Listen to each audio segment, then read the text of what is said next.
Hi guys, going out for Father's Day dinner, and I have to be honest with you guys, I am not really in the mood to go out. I just want my house to get back to normal.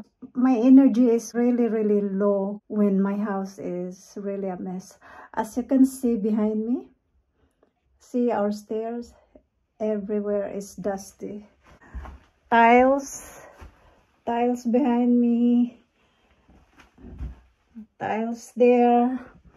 Yeah, so this is not really me if I'm going out. Again, I'm out without no makeup. I just put my lip balm on and slick back and really lazy outfit. I show you guys. I show you. I'm using my iPhone, by the way. So this is my Uniqlo, my favorite top. It's becoming my favorite because it has already a built-in bra. And then this one is from Abercrombie trousers. It's quite comfy, and this one is quite old, a long jacket. I'm going to change my shoes, by the way. So just wearing this LK Bennett mules, but I'm going to change that in a minute. Right now, my family, they're taking shower across the road. My husband, best friend holiday home. I'm just gonna wait for them to pick me up. So I thought I'd get ready. Actually, this is not me if I'm going out. I'm not even the belt for it, like it's just so casual. And we are going local. We're not going outside our area. We're just going local. Whatever restaurant available here in our town. Sarah booked it early on because it's Father's Day is going to be really busy. Anyway, that's it. I'm not even wearing my ring. I have earrings on. I put a little bit highlighter only just to distract people staring at me, such a bare face looking. For me, as long as I have my brows on and lip balm on, I'm happy. One of the best thing that I did to enhance my brow, semi-permanent brow, which is the best thing that I did because I can go out not having to think about it if I have my face full on everything. I'm quite happy to go out now just for my brow and lip balm. So like I said, I'm not really in the mood to go out because of my house situation. Yeah, and this is the best that I can do to look presentable, I guess. Ito parang daya lang kasi ito eh, adding a long coat just to disguise what you're wearing underneath. And you're gonna sit most of the time in a restaurant and nobody wants really to see you. But right now, I'm just not having a mood to glam up at the moment. When my brain is all over the place thinking, when my house going to back to normal, because who's gonna glam up when the house is dust everywhere? It's everywhere. Even outside my house is all dusty. So it's like I'm desperate to scrub our door, scrub everything. Honestly, actually my OCD problem is like attacking me now.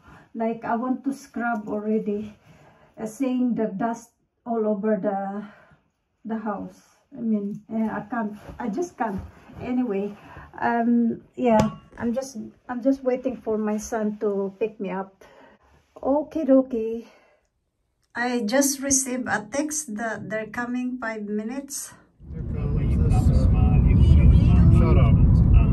Let's be honest, the players know with Sam Allen. Okay. What's the name? What is that?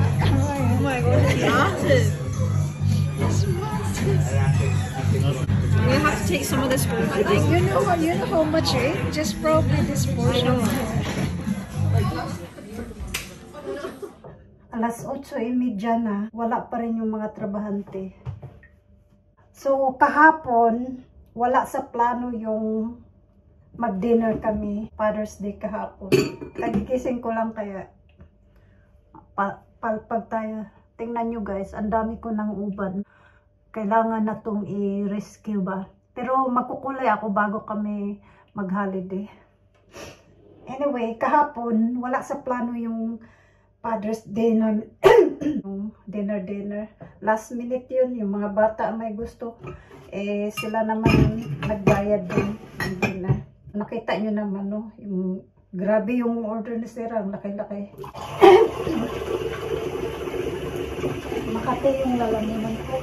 Allergy season kasi kaya pag mag-allergy ako, parang kasama niyo yung sipon at saka yung ubo-ubo. So, hinihintay ko lang silang dumating.